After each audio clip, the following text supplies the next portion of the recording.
O campo é cheio de histórias, conhecimento, crescimento e evolução. No episódio de hoje, nós vamos conversar com um dos maiores consultores da pecuária de corte brasileira. Começa agora o Mestres do Agro com o grande João Correia. Assista e inspire-se.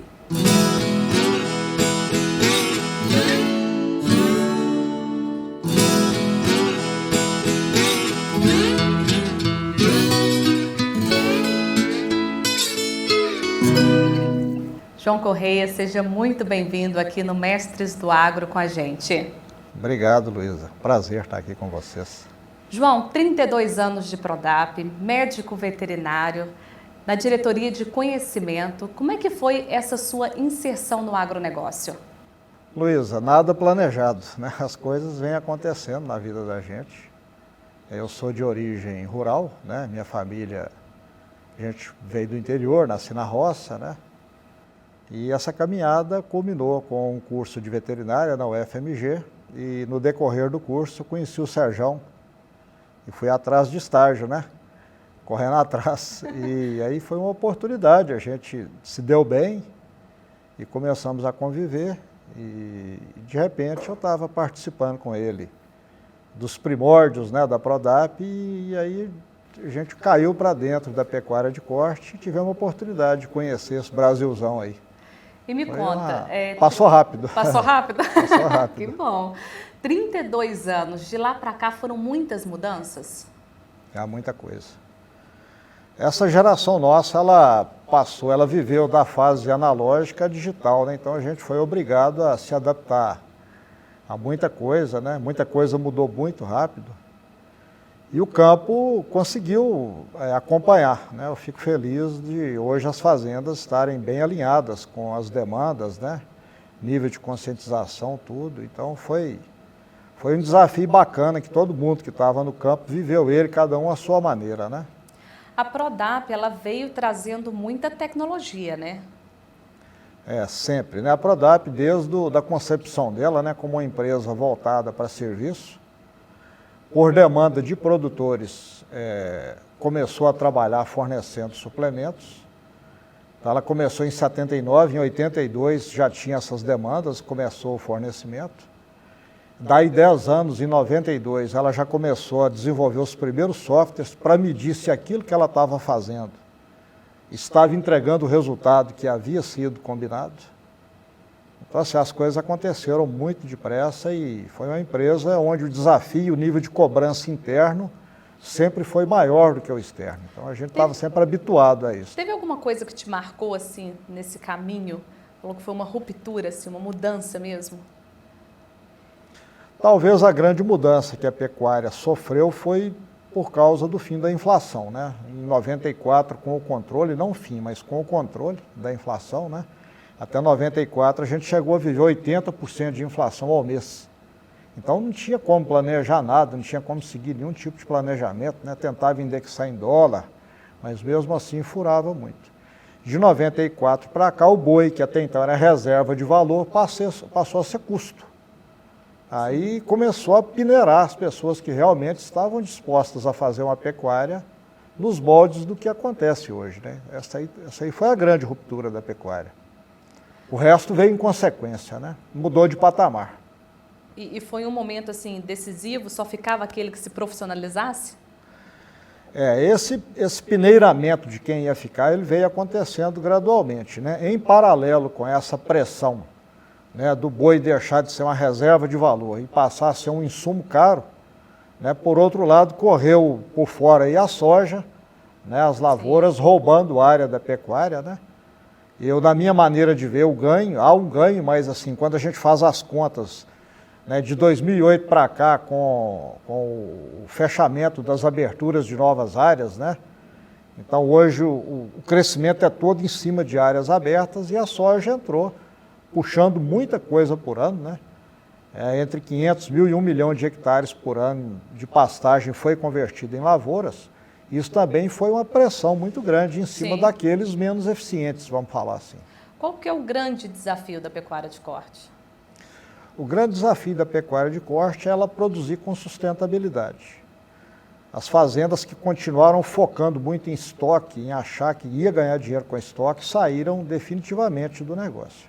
Aquelas que entenderam que ela ia trabalhar com giro, e esse giro com uma margem para poder fazer um lucro compatível com as outras opções de uso da terra, né?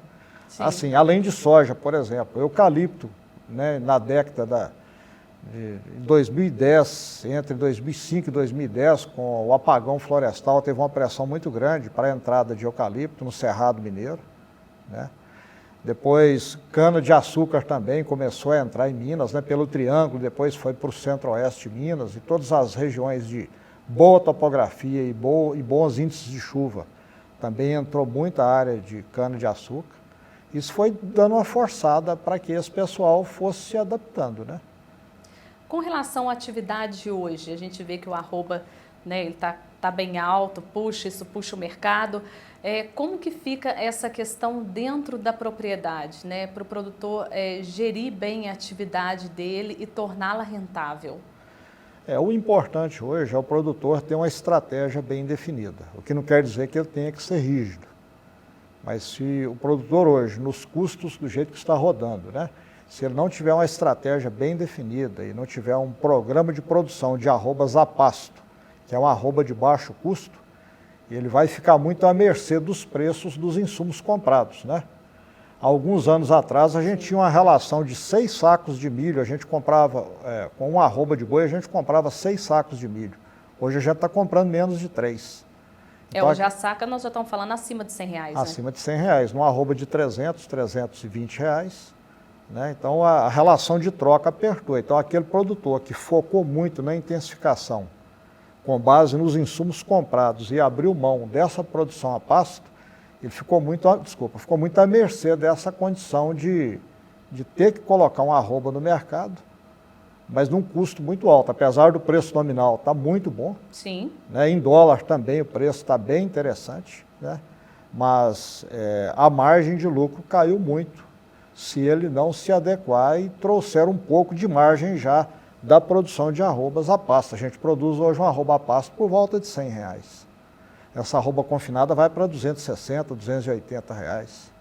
A diferença de preço é muito grande. A gente consegue falar em custo por hectare? Por hectare varia muito, porque a gente tem fazendas com alto potencial de produção de forragem por hectare e fazendas com potencial mais baixo, né? Terras mais ácidas e fazendas que já investiram, já rodou a agricultura dentro e produz um pouco mais, né? Por hectare, hoje a gente tem fazendas que conseguem brigar com margem com a soja. É mesmo? São fazendas que estão já com nível de intensificação bom, né? Fazendas que não dependem da pastagem o ano todo. Então, quer dizer, os extremos se encontram. Uhum. Aquelas fazendas que saíram demais da pastagem ficaram apertadas, mas aquelas que ficaram dependendo demais da pastagem também, porque ela cai muito o giro, apesar da boa margem. Essas fazendas que intensificaram, né, elas produziram mais forragem por hectare, deixou uma margem por hectare alta a ponto dela ficar interessante como opção de uso do solo comparado com a agricultura. Então, conta pra gente o que seria uma fazenda de confinamento de gado eficiente hoje. Uma fazenda hoje de confinamento de gado eficiente é uma fazenda que faz o próprio garrote, ela compra o bezerro, faz um garrote com um ganho de peso elevado por cabeça por ano. Os animais comprados num ano são colocados no confinamento no ano seguinte. Então ela consegue ter um giro alto com uma boa margem. Esses animais vão para o confinamento já com um lucro da fase de pasto e conseguem agregar mais algum ganho na fase confinada. Ela vai agregando valor nas etapas. Das etapas. Tem fazendas de confinamento que são prestadoras de serviço. Aí o negócio dela é outro. Ela vai produzir uma comida de maneira eficiente, vai trazer um garrote desse de fora, né, e esse animal vai ser terminado dentro da fazenda nos moldes de uma prestação de serviço, outro negócio, né? Outro ponto, a sustentabilidade. Você falou que precisa ter essa eficiência, precisa ter essa sustentabilidade. Como que é ter essa sustentabilidade dentro dessas fazendas? Basicamente, a fazenda que trabalha hoje de maneira sustentável, ela respeita o ambiente produtivo, a pastagem, deixando tudo aquilo que a pastagem e o solo precisa para eles, que a gente chama de demanda do ambiente, e o boi vai comer a sobra. Quando a fazenda trabalha de modo não sustentável, ela não respeita a cobertura de solo, não respeita a altura da pastagem e promove um pastejo excessivo. Então esse solo vai ficando um solo cada dia mais pobre, né? Ela não consegue absorver água, a água tem dois movimentos quando a chuva cai. Ou ela vai fazer esse movimento, ela não consegue penetrar no solo, ou então esse movimento é mais lento porque tem palha no solo e ela faz um movimento de alimentação dos lençóis. Uma fazenda bem coberta de palha, bem manejada, ela corre pouca água na superfície, quando corre a água chega limpa lá no final, porque ela não está levando solo, sim, e ela tem tempo de descer e abastecer os lençóis. Então faz uma diferença muito grande. Essa fazenda que tem esse foco de trabalhar, aí ela se credencia a receber a adubação e produzir mais, porque ela já colhe bem. Porque fica parecendo que colher bem é quem colhe o excesso. Não, é quem colhe a quantidade que pode ser colhida, né? Exato. Hoje a gente consegue falar numa fazenda com quantas cabeças de gado por hectare e em termos de confinamento? O que é uma fazenda eficiente nesse sentido?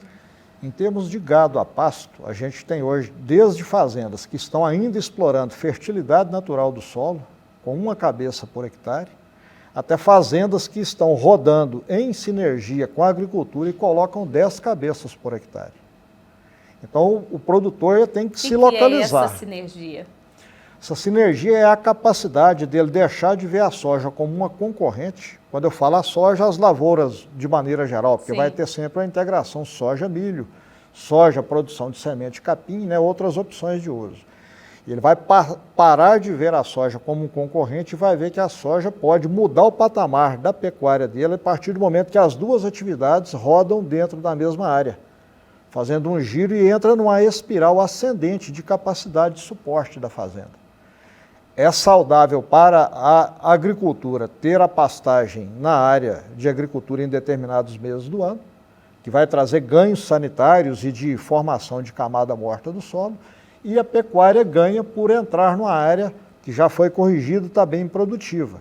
E como a pecuária é uma atividade que tem muito ativo de alta liquidez, aquele agricultor que entender que vale o desafio de rodar uma pecuária dentro da fazenda, ele vai gerar muito ganho, tanto indireto quanto direto, porque a pecuária vira um banco particular, né, dentro da fazenda, quando ele tem boas margens e um bom giro desse estoque. Agora vamos dar uma pausinha nesse assunto, que eu quero saber um pouco da sua vida.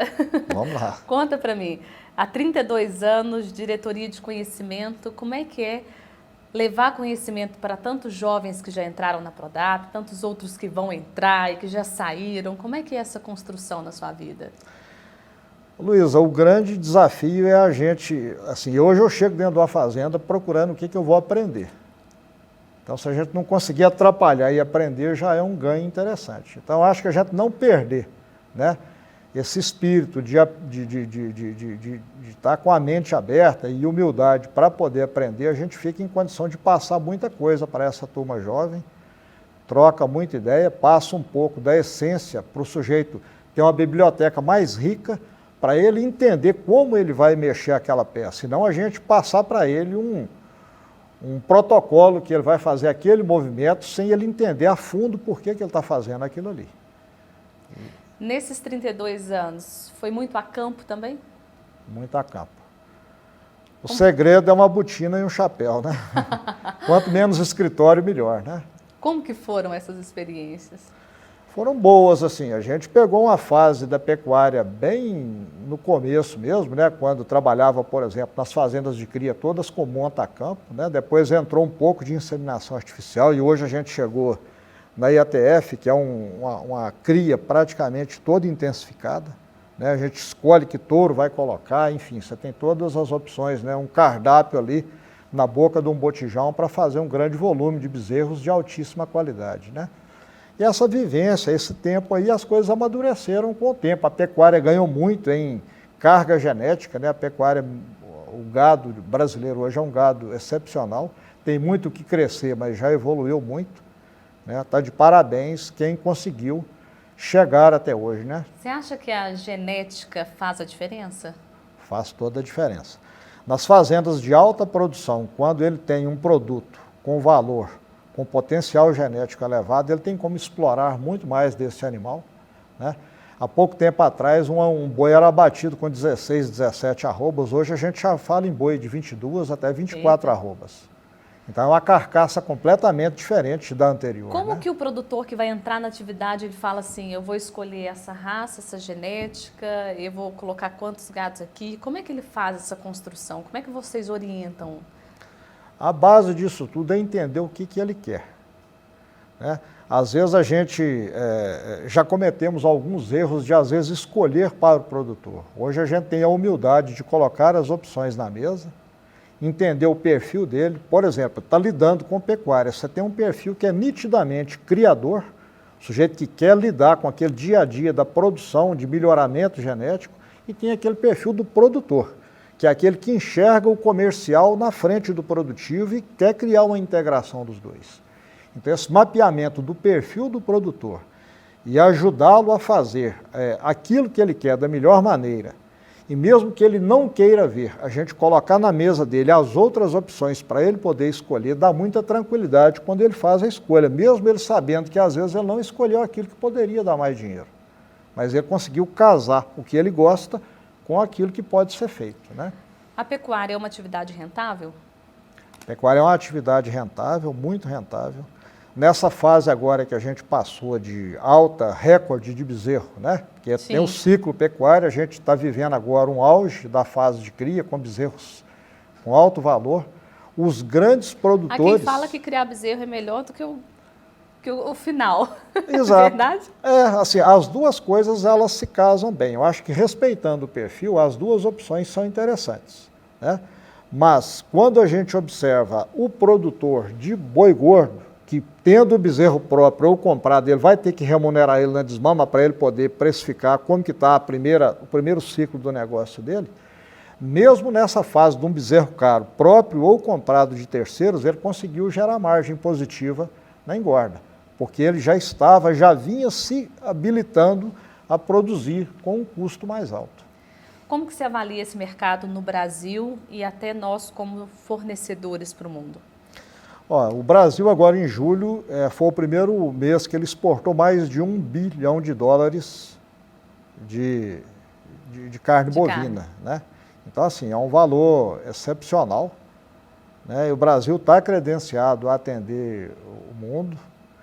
A nossa pecuária hoje, que é uma pecuária voltada para a carne commodity, né? Ela vai começar a criar os segmentos de carne especializada e vamos ter condição de trabalhar todos os nichos. Porque o lado do respeito ao meio ambiente, né, um país que tem 60% de área total preservada, né? Você pega a primeira opção, está próximo de 30 e poucos por cento abaixo do Brasil. Então, assim, a gente toma, às vezes, muita pancada porque a gente vende mal o quanto a nossa pecuária é bem feita. E por que se critica tanto o fato da pecuária? O mundo se sente hoje assim, um dono da Amazônia e acha que a nossa pecuária depende fortemente de Amazônia, o que é um grande engano, né? Hoje a Amazônia, no percentual todo dela, a área aberta é muito pequena. A grande pecuária nossa hoje, ela está no centro-oeste, no Brasil central, que está desde a borda da Amazônia, vindo para o semiárido, né? O semiárido hoje desenvolve pecuária de altíssima tecnologia também. Então, assim, nós temos hoje como demonstrar, por A mais B, que a gente tem uma pecuária sustentável e credenciada tanto em volume quanto em qualidade para atender o mundo todo. E, na verdade, a gente está produzindo cada vez mais e menos espaço, né? Exato. Essa lógica de entrar um casamento, um ganho sinérgico, quando a gente fala que uma fazenda tem agricultura e pecuária, às vezes ela tem as duas atividades e não tem nada de sinergia. Porque estão em áreas estanques, isoladas, e não tem ganho das duas atividades. Quando a gente começa a criar essa sobreposição, esse ganho sinérgico, e 1 mais 1 vai dar mais de 2, essas fazendas começam a demandar cada vez menos áreas para produzir cada vez mais arrobas e de melhor qualidade. Animal mais jovem, mais bem acabado. Né? E a gente ainda consegue aproveitar esses dejetos para voltar a favor nosso da natureza, né? Exatamente. Então, aquilo que poderia ser problema, que seria o esterco do gado, isso volta e faz uma adubação orgânica de primeiríssima qualidade, né? Aumentando essa produtividade. E aí nós já estamos falando de selo verde, né? Toda essa expansão que vem vindo O por primeiro aí, né? desafio da pecuária é fazer uma pecuária carbono neutra, ou seja, a gente eliminar o déficit que a gente poderia estar gerando pelo fato do animal produzir metano, esse tipo de situação. Quando a gente começa a intensificar e começa a colocar a pastagem como uma captação de gás carbônico, ela começa também a fixar carbono, tanto na parte aérea quanto no solo, na matéria orgânica, e ela vai de deficitária para carbono neutro e depois ela começa a gerar ganhos, principalmente nas fazendas que já tem integração lavoura, pecuária, floresta, né? Excelente. Aí entra mais um componente de ganho, né? De margem E é o que e se de busca, sustentabilidade, né? é o que se busca. E como que a Prodap vem trabalhando esse tipo de projeto também? Hoje, na diretoria de conhecimento, já está sendo formatado ferramentas que vão conseguir, através de empresas que vão auditar esse processo, da gente criar um foco num selo de sustentabilidade para que esses clientes consigam colocar no mercado esse benefício quantificado. Tá, então para a gente explicar, o que é sustentabilidade? Sustentabilidade é produzir mais com menos e deixando um ambiente, uma condição de natureza para os nossos filhos melhor do que a gente recebeu.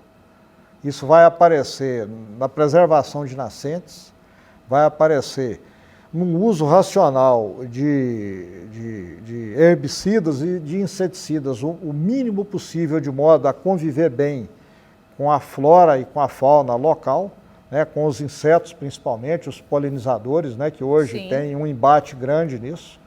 Eu acho que a gente está caminhando para conseguir fazer um ganha-ganha disso aí tudo. E como que você avalia isso? De grande importância? De fundamental importância. Eu acredito assim, sem exageros e sem demagogia, né, a gente está conseguindo trabalhar. Quando a gente faz o primeiro passo, que é respeitar o solo, mantendo uma cobertura morta adequada, né, tem trabalhos da Exalc em Piracicaba mostrando que a gente consegue, com um solo bem coberto, preservar o equivalente a 700 milímetros de chuva por ano. Ou seja, só de água que a gente deixou de perder por evaporação, e ela entra no ciclo da transpiração. Ela vai para a atmosfera da mesma maneira, mas quando ela passa pela transpiração, ela passou dentro da planta, gerando crescimento, gerando saúde das plantas, sejam árvores, sejam as pastagens ou as lavouras. Ela fez o seu benefício antes de ir embora, né? Se ela bate num solo descoberto, ela bate, esquenta rapidamente e evapora sem nenhum ganho, né? O nosso produtor rural, ele preocupa muito com o meio ambiente? As novas gerações têm trazido essa bagagem e a relação das gerações dentro das fazendas tem gerado esse despertar, né? Tem produtores que, independente dessa ação das novas gerações, dos filhos, dos netos, já têm trabalhado isso. A própria seleção natural de quem ficou na atividade e hoje está bem, está ganhando dinheiro, obrigatoriamente ele respeitou esse ambiente, né? Isso é um ponto faz a importante. diferença, né? Faz toda a diferença. E é o que o mundo está buscando, né? É o que o mundo quer com relação a gente, é que a gente consiga produzir de forma sustentável. E o mais importante, assim, a gente tem que parar de fazer o discurso e começar a mostrar fatos e dados, né? Então a gente tem hoje condição, nós vamos ter elementos para poder ter isso quantificado. Olha, eu tenho conversado com muitos profissionais, muitas empresas, e todas falando da sustentabilidade. Temos que fazer sustentabilidade. Aí, outro dia eu perguntei, mas o que é a sustentabilidade no sentido de execução dela, né? Porque muitas vezes a gente fala, mas não consegue mensurar. Essa mensuração hoje a gente está chegando nas ferramentas, nas equações, e elas vão permitir que pelo balanço de arrobas do estoque médio da fazenda, arrobas que chegaram para o sistema, arrobas que saíram, então a gente fecha um conta corrente das arrobas, a gente faz um inventário de pastagem anualmente para entender se a gente está explorando de maneira sustentável ou não aquele ambiente, né? Faz uma avaliação dessa cobertura morta do solo, aí a gente pode ir acrescentando, por exemplo, preservação de mata ciliar, né? Perenização de nascentes para elas produzirem água durante o ano todo, é sinal que toda aquela área de recarga para aquela nascente está sendo abastecida de maneira correta. Então a gente vai ter como colocar isso tudo, vamos falar assim, no papel, né? Sim. A gente vai ter tranquilidade para conversar sobre isso com todo mundo. Bom, voltando a falar dos 32 anos que você já está na Prodap, o que te levou a estar nela por tanto tempo? A coerência. A Prodap, ela sempre deu para a gente um ambiente com um nível de cobrança muito elevado e um nível de pressão por resultado onde nunca passou na frente a demanda do que ela precisava de gerar em relação ao que a gente precisava de gerar para o produtor. Então, confiança também. Isso. Então, isso gera uma relação de confiança, porque quando a gente senta na frente do produtor para conversar, a gente senta primeiro para resolver o problema dele, gerar resultado e, obviamente, ganhar um pouco daquele resultado para a gente se sustentar. A gente nunca teve, por pressão, por nada, ter que fazer essa inversão. Isso dá muita tranquilidade para a gente poder trabalhar e não ter que ficar com um pé em cada canoa, fazendo aquela mirabolância ali de se sustentar de uma maneira que a gente sabe que não vai acontecer. Uma hora a carapuça cai, né? E o que você espera daqui para frente para a Prodap? Eu acho que o grande desafio é a gente capacitar os jovens, dar oportunidade de trabalho para essa gente jovem, essa turma jovem que está chegando aí. Todos nós, né, além de mim, tem vários colegas com a vivência excepcional dentro da empresa e está todo mundo empenhado em passar essa vivência para os jovens, né? Pegar esse conhecimento tácito hoje, explicitar ele, colocar ele em ferramentas, em protocolos e em bibliotecas de conhecimento. Então, eu acho que tem um futuro maravilhoso aí para toda a parceria da Prodap com o campo, né? Dá para pensar num ganha-ganha bem interessante aí. E você que acompanhou esse processo todo, já me falou, né? Lógico que existiram muitas mudanças, mas alguma mudança que você ressaltaria no sentido tecnológico da coisa? O que mudou em termos das fazendas estarem acompanhando a forma de fazer a pecuária diferente? Né, o relacionamento, esse negócio da tradição, da inovação? Assim, as fazendas que despontaram foram aquelas que conseguiram fazer uma boa sucessão. Né? Isso aí é um grande desafio, porque as diferenças de cultura elas são muito grandes. Sim. Às vezes as forças antagônicas superam as que podem gerar ganho, né, as sinérgicas. E essas fazendas tiveram a humildade de buscar ajuda, de ouvir uma terceira voz, né, de ter o desconforto de, às vezes, remodelar aquilo que se pensava como sendo vencedor, né, dentro daquela lógica do sucesso passado não garantir o sucesso futuro, né? E elas tiveram essa humildade. As fazendas que saíram foram essas que aceitaram que aquele patamar estava esgotado e ela tinha que romper para trabalhar num novo patamar de resultado que ia pedir novos integrantes ou capacitação dessa turma que já estava no dia a dia. É surpreendente a boa vontade, mesmo das pessoas que estão a campo há muito tempo, mesmo daqueles de pouca leitura, a disposição deles de aprender e de assimilar os novos conhecimentos, né? Antigamente, uma ficha que um vaqueiro preenchia numa caderneta e passava para o escritório, hoje ele faz no próprio telefone. Ele chega na sede, já está tudo sincronizado e o serviço já está pronto. A internet chegou lá, né? Chegou. E o saldo a gente está vendo como muito positivo, né? Então a gente vê bem interessante isso aí, o ganho que esse pessoal teve, o aprendizado, né? Você deve ter acompanhado muita coisa, assim, né, de mão de obra mesmo, que antes não tinha maquinário e que hoje, né, está completamente diferente. Mudou muito, né? Assim, o meu berço em termos de formação, depois de formado, foi o norte de Minas. E foi a sorte, porque a gente caiu num ambiente extremamente desafiador, né? E isso gerou muito ganho. E na época, por exemplo, um bom vaqueiro, praticamente ele não descia do cavalo, né?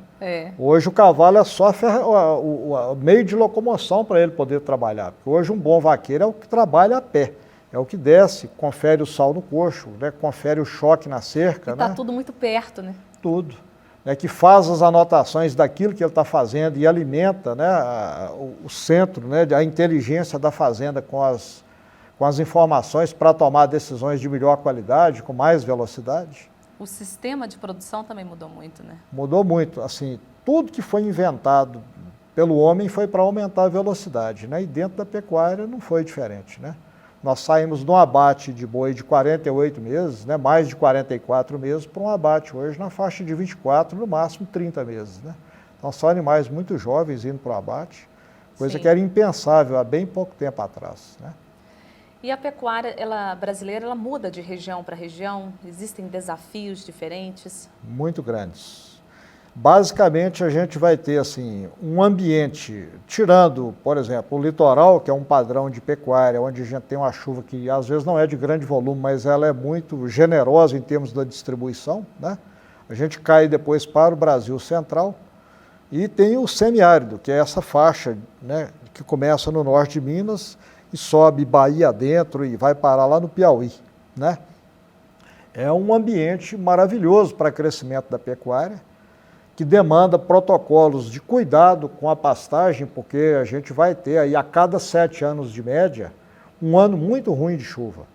E se o sujeito não tem um protocolo bem definido, tudo aquilo que ele construiu ele vai perder naquele ano. Se ele trabalha com um programa bem feito, faz alimento de reserva para alimentar o rebanho dele na entrada das águas e faz um excedente de comida para poder aguentar um ano pior do que os outros, ele consegue sair lá na frente. Então é uma lógica completamente diferente de quem está no próximo à Amazônia, num ambiente de mais de 2.000 milímetros de chuva por ano, né? E na verdade, então, você colocou um ponto muito interessante. A cada 7 anos, então, a gente vive déficit hídrico? No semiárido, apesar de não ser 7 anos regular, mas em média, a gente tem controles pela Codevasf desde 1905, mostrando claramente que a cada 7 anos na média a gente tem um ano bem complicado de chuva, né? Inclusive com morte de pastagem. Então quem trabalhou adequadamente, tem cobertura morta do solo, tem palhada e tem sementeio, se ele puder prender o gado dele, porque todo mundo pensa assim, o problema do norte de Minas, do semiárido é a seca. Não é a seca o gado passa maravilhosamente bem. O problema é depois que cai a primeira chuva.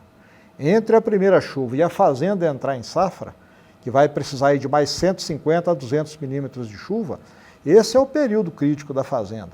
Porque o animal para de comer a pastagem seca, porque aquele material já mofou e já começou a apodrecer. Sim.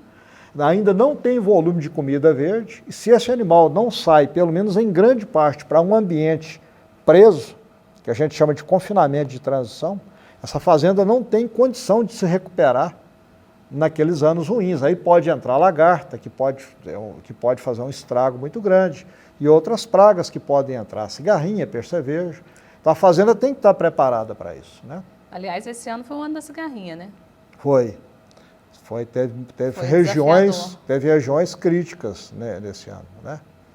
Então, assim, oscila muito, né? Uma indústria a céu aberto é sempre um desafio constante, né? Exato. Mas, assim, isso é o lado bom também, né? Então, assim, a pecuária é um grande plural e a gente tem que estar adaptado e preparado para poder atender essas demandas, né? E o que você acha que é mais importante dentro desse cenário da pecuária? Assim, com o que você avalia? Eu acho que o mais importante é a gente criar uma visão de propósito para todo mundo que está dentro daquele projeto. Todo mundo está trabalhando para poder fazer com que o resultado aconteça, né? Quando você chega dentro de uma fazenda, onde você conversa com o salgador ou com o cerqueiro e pergunta o que ele está fazendo, ele fala que está engordando boi, você pode saber que aquela fazenda vai dar dinheiro, ou então que ele está desmamando bezerro. Todo mundo sabe para que está ali. Exatamente. E todo mundo, com um planejamento bem feito e uma controladoria bem feita, tem condição de ter uma remuneração variável para que ele consiga usufruir também, né, de parte daquele resultado que ele está contribuindo para gerar. Isso é muito importante. Ou seja, gestão é fundamental, né? Fundamental. É o que você está falando, porque quando a gente fala que todo mundo precisa estar engajado, é porque você tem uma boa gestão dentro da propriedade, né? E a gente sempre brinca que assim, a gente é igual o carro, desalinha e desbalanceia, né? Então a gente tem que, né, periodicamente estar trazendo todo mundo para realinhar o propósito, né? Balancear algum excesso, alguma deficiência que a gente vai estar manifestando, né? Então uma liderança bem presente, consciente e empolgada para poder fazer o resultado acontecer é fundamental, né? Seria a grande diferença entre a fazenda que deu certo e a que não deu certo, né? Verdade. E os softwares fazem a diferença? Faz porque ele dá segurança, né? Ele vai colocar informação, ele vai pegar dados, transformar em informação e sintetizar ela de modo que com pouco tempo de leitura a gente consiga entender onde os desvios estão acontecendo e fazer as correções. Não dá para ser caderneta mais. Infelizmente, agora só é eletrônica, né? Só a caderneta eletrônica. O produtor ele tem que ser empresário rural? Com certeza. Ele tem que ser um empresário rural, ele tem que inspirar, inclusive, os vizinhos, porque ele não pode enxergar os vizinhos como concorrentes, né?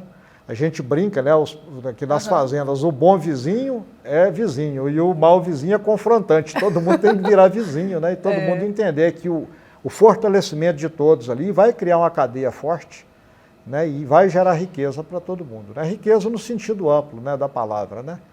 De produzir com qualidade, né? De fazer os intercâmbios entre todo mundo forte para que o resultado, todo mundo possa participar daquele resultado. Você é um apaixonado pelo agronegócio? Sou um caipira de coração. É mesmo? É. Assim, a gente entende, a cultura caipira ela é uma cultura muito rica, né? É. Então, quando a gente começa a abrir o coração e a conversar com aquela pessoa simples do campo ali, começa a pegar o tanto de aprendizado, o tanto de coisa boa que a gente pode aprender com eles ali, a gente vê que é um ambiente maravilhoso para se viver e para se trabalhar, né? E quando você olha para... O tempo passa diferente, né? Passa. E quando você olha para a sua trajetória? Assim, parece que passou muito depressa, né? Eu acho que o primeiro ponto que chama a atenção é isso. A gente até assusta quando vê que está há 32 anos dentro da Prodap, que formou em 85, já está há 36 anos já de formado. A gente assusta e tem dificuldade de identificar isso aí e falar que está velho, né? É um negócio... Então, quando a gente pega essa trajetória aí, foi tanta coisa boa que aconteceu que a gente esquece as chuvas que tomou, né? A poeira que engoliu e vai embora. Mas ainda tem muita botina para gastar ainda. Ah, com certeza. Com certeza. Você pode dizer que é feliz? Sou grato, sou muito grato por tudo que eu tive a oportunidade de viver, pelas pessoas que eu pude conviver, pelos amigos que a gente fez, né? E principalmente pelos aprendizados, né? Naquela fala lá da Cora Coralina, era feliz daquele que ensina o que sabe e aprende o que ensina, né? Amém. É muito bacana a gente ter um ponto de vista, mas ter a humildade de ouvir um outro e saber que um ponto de vista é a vista de um ponto, e a gente tem que se reposicionar o tempo todo, né, para poder continuar, né? E o conhecimento é a base, né? É a base.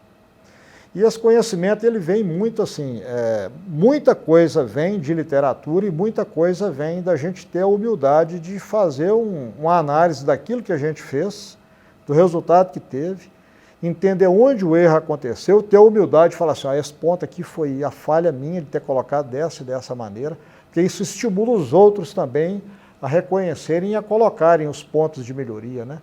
Isso gera um crescimento que é um negócio maravilhoso. E o que você espera para o agronegócio brasileiro? Hoje o Brasil já alimenta 1 bilhão de pessoas no mundo, né? 200 milhões aqui dentro, 800 milhões lá fora. Assim, nós estamos muito longe do teto, muito longe. Eu não tenho medo nenhum de crescimento populacional, de nada. Eu tenho medo, assim, de falta de oportunidade, não tenho medo de desigualdade. E acho que a gente vai contribuir muito com o mundo. Essa mudança de matriz energética aí, ela vai trazer muita oportunidade para a gente também, né? Muita coisa dessa mudança aí de descarbonização, esse foco, né, de sustentabilidade. Sim. O Brasil é um concorrente muito forte para poder... É um componente, na realidade, porque não tem concorrente que está todo mundo somando para entregar alimento para o mundo, né, entregar uma condição de vida melhor para todo mundo. Então, acho que as oportunidades estão colocadas aí. A gente só tem que estar cada dia, a cada ano, subindo o sarrafo para a gente poder se superar a cada ano, né? A gente nunca acomodar. E quando você vê as pessoas fazendo crítica e colocando a gente como um vilão, né? Quando se fala de meio ambiente, te chateia? Chateia no sentido da gente não ter competência de vender o que de fato está acontecendo. Sim. Eu acho que a gente é incompetente ainda, juntando todo mundo que está, cada um no seu setor, né? Quem está fazendo, quem está divulgando as informações, quem está produzindo, juntar todo mundo e criar uma sinergia, né? E começar a trazer esse pessoal para conhecer e eles voltarem para de onde eles vieram, fazendo uma leitura diferente, né? Porque eles precisam colocar a botina e conhecer os nossos produtores, né? E acho assim que só propaganda não vai adiantar, sabe? Eu acho que a gente vai ter que estimular essas pessoas a virem nos conhecer, né? Venham nos conhecer. Obviamente eles vão trazer melhorias para a gente, que a gente também tem defeitos, é claro, a gente sabe disso, né? Mas a gente sabe que a gente tem um saldo positivo e esse saldo hoje, ele não é reconhecido. Eu acho que esse reconhecimento aí a gente merece ele, por tudo que a gente fez, né? E falando em reconhecimento, o que você diria para os nossos produtores? Uma mensagem final para eles.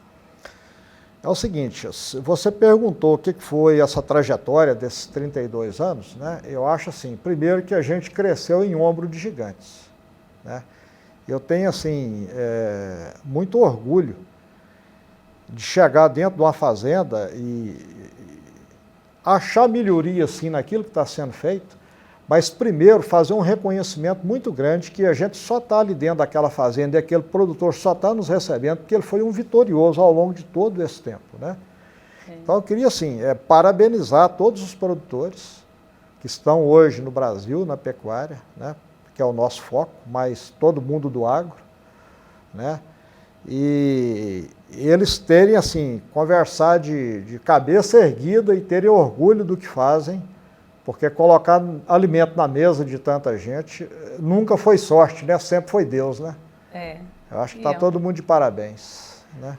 João, muito obrigada pela sua participação aqui com a gente. Eu fiquei muito feliz em poder conhecer mais você e também ter essa troca de conhecimento, porque eu acho que foi isso que a gente fez aqui, a oportunidade de ver um grande mestre do agro, levando informação, levando competência, levando tecnologia, levando conhecimento para as pessoas que estão à volta dele e também para os nossos produtores. Agradeço muito pela sua trajetória dentro da empresa e obrigada por estar aqui com a gente no Mestre dos Agros. Eu que agradeço a oportunidade. Eu acho que nós somos todos discípulos, né? Já está todo mundo aprendendo e tentando corrigir a cada ano, né, os pontos de melhoria para a gente estar sempre, vamos falar assim, com vontade, né, de querer mais um pouquinho, né? Muito obrigado pela oportunidade, foi um prazer te conhecer. Parabéns pelo trabalho que você realiza aí também. Obrigada. Muito bacana, um bate-papo que é uma verdadeira aula. O João é um mestre do agro que mostra como a dedicação e o conhecimento gera resultado. Então você que está acompanhando, já compartilhe esse episódio para que mais pessoas possam também ter a oportunidade de adquirir mais conhecimento. Porque Mestres do Agro, conhecimento que inspira o desenvolvimento.